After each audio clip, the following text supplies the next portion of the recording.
Most of the time I'm in the wrong. I burn a bridge, no hesitation. I act before I think and then it's gone.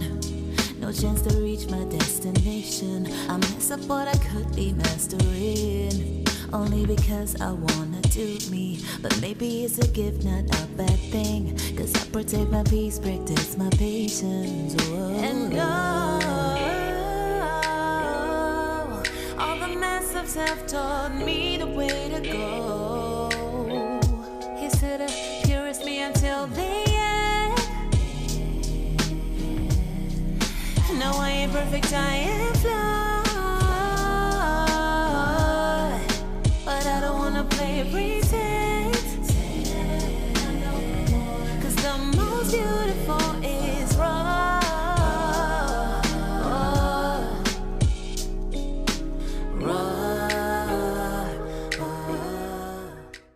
Oh, well,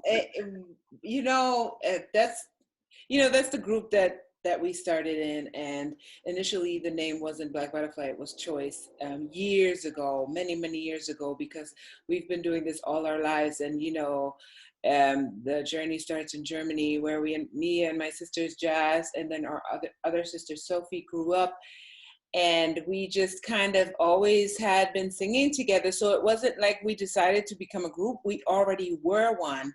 So we kind of just did what was natural for us and what we loved doing for fun, which was singing. And then at the age of maybe 14, we kind of started doing it professionally, meaning recording songs, starting to actually, write our own songs and work with producers. And that's how the whole group thing started. And then Black Buddafly, we became when we came to America. When we moved to America at 19, it was the first trip, I believe. And that's when we connected with some people in the music industry over in New York. And, then we ended up getting signed to a production deal, and, they gave us the name Black Buddafly. And I honestly hated it, but it kind of fit, it fit the idea behind the butterfly, becoming into something out of a caterpillar. I guess it made sense. And we kind of, at the time, were just excited to be signed, and we kind of let them do their thing and just tried to listen and just do what they said, because they were the executives. And so that's when we became Black Buddafly. That was in 2003, I want to say, when we made our first connections in the States. And I like to say that our music, Black Buddafly, is definitely organic. It's real, it's honest, it's free. Those words come to mind when people ask me about my music, because it comes from, we're not, especially now, maybe when we started out, we were always chasing that hit record or whatever, but now it's more like we just want to make dope music, and the music that we really represent and that is authentic. So it's just, and sound wise, I think we're still R&B for sure, R&B, but as we, because of the fact that we grew up in Europe, we're influenced by a lot of different genres. So, we grew up on jazz and in classical music we love. So it's definitely not the typical R&B sound, I guess. It's more like 90s, which inspired us the most. 90s R&B from, all those girl groups and stuff. Right. Well, normally we don't really even go to the studio, especially nowadays with the pandemic going on. The whole album we basically recorded at home, at the house. So we just, we're looking for, great tracks from producers or songs, or sometimes even Amina came up with the instrumental side of the song. So for us, most of the time, the music comes first, and then come the lyrics and the melody. So we get inspired by melodies and vibes and sounds and chords and stuff like that. And then we write whatever we feel.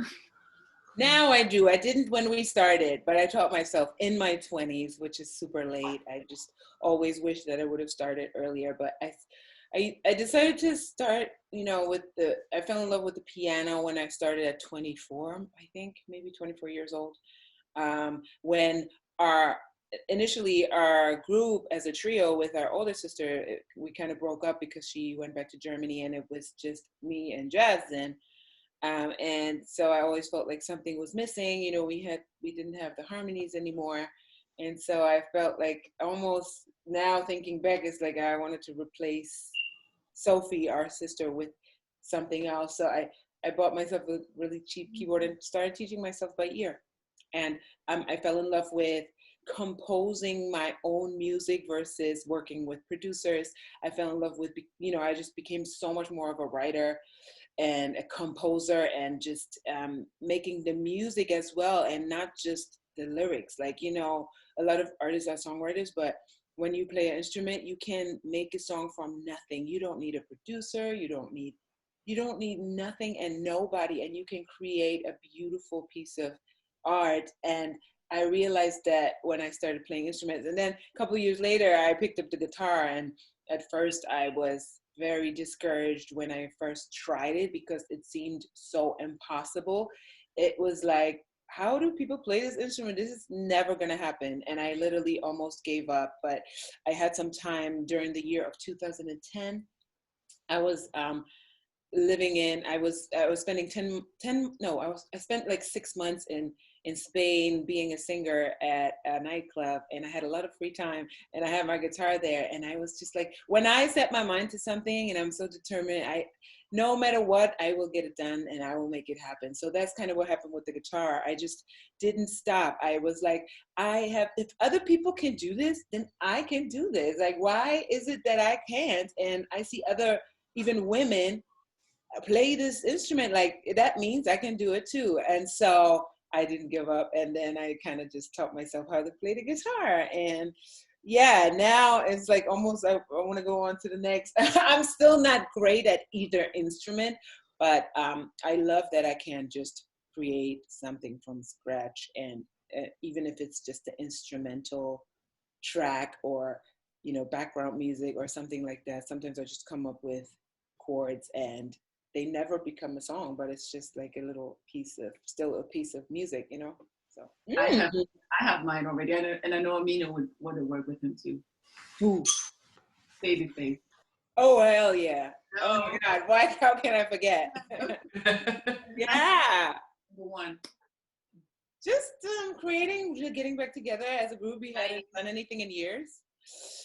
Just started vibing out again and writing, and I just had been doing so much on my own too, and I felt like I can't keep doing these albums like back to back to back. Let me do something else. And my goal last year was to do more collaborations. So of course the first person that came to mind is my sister, because I had been doing these solo albums for the past 10 years. I put out 3 albums and 4 EPs on my own.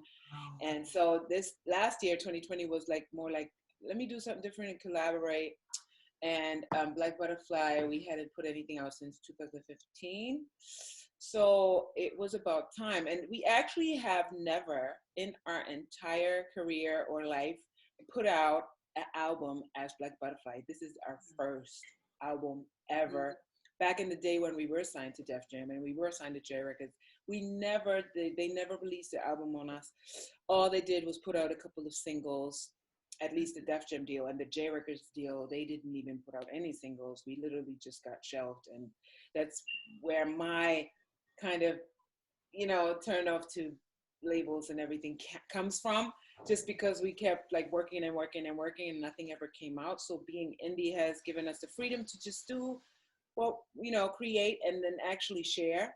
And so this year was like, we have a good fan base just from those 2 singles that we put out. And over the years, just doing social media and YouTube and all that stuff, we have a lot of fans that really want music from us. So we were like, we've never put out an album. Let's just do it. And we just decided to go for it. Yeah, the first single was Raw, which I am actually way more proud of, just because it's so much the grown-up version of Black Buddafly that, looking back 15 years when we started, Raw is just like I feel like it's still so much us, but so much more mature. And that came out in September, I want to say. And then when the album dropped in November, we decided to just shoot another video because Jazz was in California, and we had the opportunity to do some visual. And we did Match Made. A lot of people like that too. And yeah, we'll see what's next. I always felt like we should do a collaboration tour, just because when you're an independent artist, you don't have the label backing you up. You don't even have a booking agent. It's like hard to set up a tour. And I haven't even had management in like 10 years. So it's literally doing it all on your own. Just putting out an album itself and creating the visuals is already so much and so hard. So that putting together a tour would be amazing, but it would have to be something that either already set up, or it would just have to make sense. If there was a booking agent that was willing to help us out with that, we would love to talk about it and figure it out, because we love, doing shows and stuff like that. But it's also been hard because we're moms. Now it's a little bit different, but yeah, we'd love to do it. Everybody's always like, come to this town, come to the city, come to the city. Right. I guess the butterflies, that was the inspiration, because, since we're a Black Butterfly, and we just, wanted it to be kind of like we were back in the day, a little bit colorful and youthful, but at the same time, straight to the point and like, we just wanted an image of us that represents who we are now. And I thought, like, because I was the one that picked the image. I have it actually. Hold on. This. Oh yeah. The big one. Ooh, that's I picked the image where we both have our straight, forward, because I felt like this is us. Like, we look right into the camera, and I loved that. Just very bold, and so. We just wanted to, especially because I felt like maybe, there's going to be people that don't know Black Buddafly. And when they see that, I wanted to have an impact on it. Like, look at it twice. Like, wait, twins? Oh my God. Like, so we just literally again, being independent artists, you do everything yourself. So we shot the image ourselves right here in my living room with my Canon, with my good camera. We edited, we did the editing, we do everything. Like, literally, it's tough and it's a lot of work, but at the same time, it's so amazing to bring your vision to life when you have one, and to make it all happen, because a lot of times in our career, we were just sitting and waiting on people, and things just doesn't get done unless you take it into your own hands. Right. And that's what you do when you don't really have the access and the funds to do certain things. You have to figure it out other ways. And with the covers, I'm super proud of this one. I also, most of my other covers too, for my solo stuff, my After Dark album, which is the album before this one, I had the idea. I actually did have a photographer shoot me, but all is like, I always have a vision for what I create, which the music that I create always has images to it in my mind. And so I always have to have that, like, when I bring that on paper, or like onto a cover, it just makes me feel like, okay, now I really, like, I succeeded. And it's like, not like somebody else had to do it for me, like, because it's art, and it has to come from art. I believe has to come from the artist, not from someone else. Every time I was signed to a major label, I felt caged, I felt prisoned, I felt like I wasn't allowed to do this, I felt like I had to make other people happy instead of myself. I felt like everything was about the game. You have to play the game, you have to kind of fake it till you make it, and just kind of pretend like, and just like, put your career into other people's hands. And now, especially being older, having done this all our lives, I cannot imagine giving all that is me, all my life, basically, because my music and my career is all I have in my life besides my kids, giving that into someone else's hands and just saying, okay, you do your magic, and I'm just going to sit here and wait. Like, that's how it felt being signed. And I don't never want to, I would go back to a label if it was a good situation if it was, if it was a situation where they have the same vision as me, or if they love what I do already. But I always just, from experience, when we were signed with Black Buddafly, it was always more like, oh, you have to, what needs to be changed? Yeah. And that I don't think anything has to be changed about my art or what we do. I don't think anything has to be changed because I just believe in it so much, and that is, I think, like, that's the most important ingredient, that you believe in yourself, and I do. And when somebody then comes and says, "Oh, but you need to change this and this and this," then I'm not going to be happy. So yeah, that's what I love about being independent, that I can do what I feel like I just believe in so much, and what I feel like is so amazing, and I can just do it that way, and nobody's going to say no. you know People have different aspirations, and a lot of people get in the game and they just want to be the top and the number one. And I am not going to lie, in the beginnings, that's what I wanted. I wanted to be at the Grammys and all that, but now I just want to be able to continue to make people feel good with the music I put out. And the amount of people doesn't really matter anymore to me. It just matters that I do my job and I put out what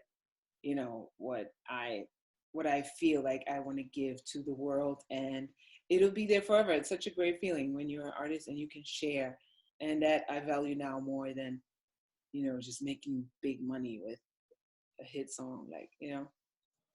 Sorry, I'm talking. Absolutely. I mean, absolutely the same way.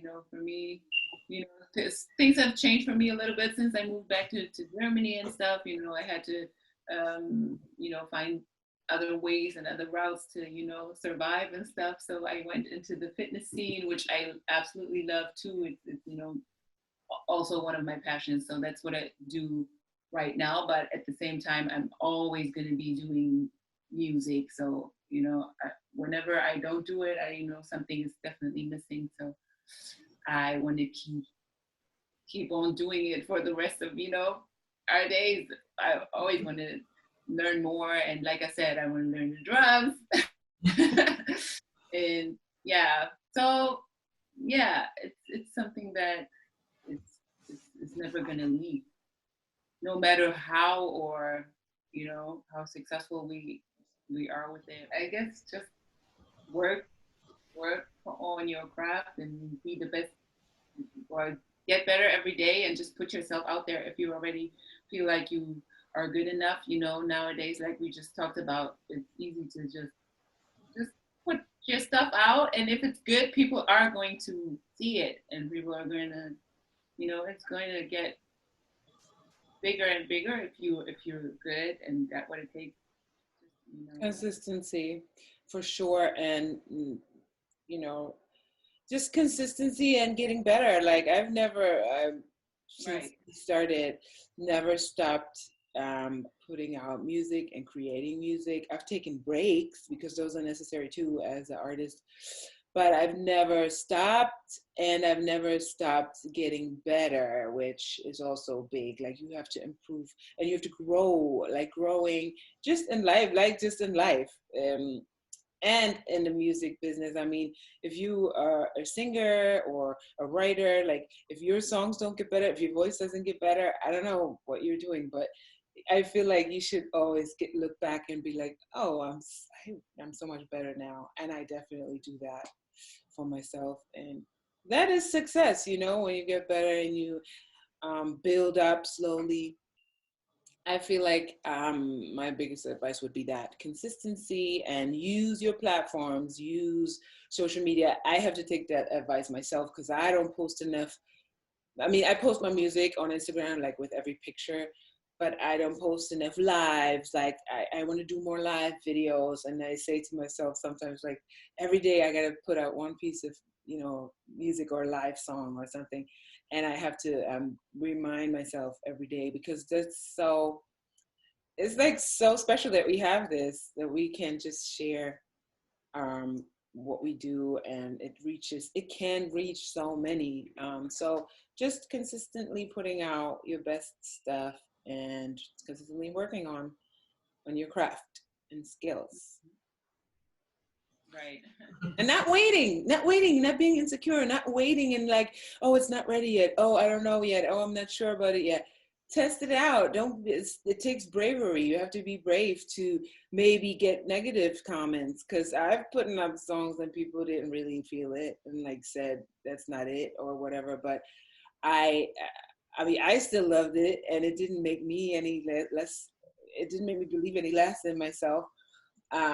But not everybody's always going to like everything, and if you're looking for that, you're going to lose no matter what, because that is a big advice. That because I see a lot of people like the perfectionists, and they only want to put out something that's perfect, and that's, in my opinion, not the way to go. Just put out what you do, and as long as you grow and get better, like, don't listen to anybody. Possibly. I'm not looking for that because it wasn't initially the plan anyway. I kind of fell into it. I'm not looking to be back on TV, but if the opportunity came, I would consider it, and I would look at it and see what it's about.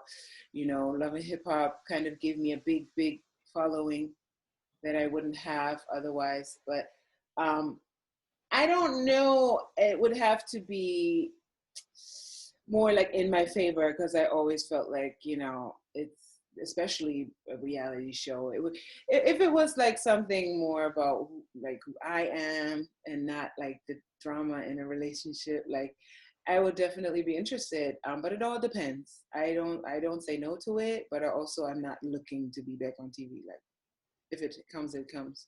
That, well, I was just about to say, it depends on what kind of show it would be or what kind of TV format, but sure. I mean, if it promotes something that I love doing, yes, I would absolutely go for it.